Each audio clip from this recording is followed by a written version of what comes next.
Imagine if we reform the Igba Boi system like this.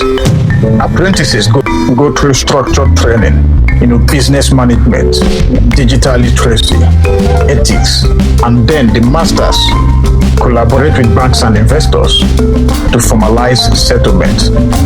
Think about it. So as a result, apprentices becomes shareholders, not just ex-servants. So by so doing, the system becomes a talent pipeline for corporations, not just market stalls.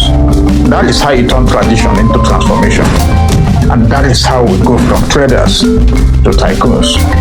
And the automatic transition becomes from market to boardroom, the mindset evolution. The future doesn't belong to those who shout in the market. No, it belongs to those who speaks the language of systems. For too long, our definition of business has been limited to trade. We buy, sell, and repeat. We profit, we invest, and expand. But the problem with that cycle is that it has a ceiling, because the market is not the world and trading is not the peak of enterprise. The truth is, the world has moved and the real boardroom is the new market.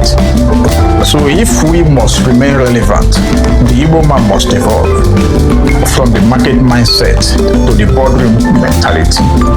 And that brings me to the shift begins in the mind. Every evolution begins with a new way of thinking. The problem with us is not that we don't have money. The problem is that we don't yet have the mindset to multiply it globally. And that is the true language of power. If you want to play on the global stage, you must learn the language of the boardroom. The market speaks cash flow, but the boardroom speaks capital flow. The market speaks product, but the boardroom speaks brand.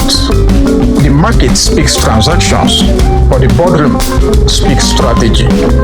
And until you can speak the language of systems, valuation, and governance, you will always be treated like a trader, even when you are a billionaire.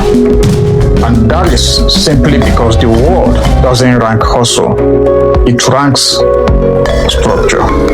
And this is how we rebuild the Igbo business model. Not by abandoning our roots, no, but by reprogramming them for relevance.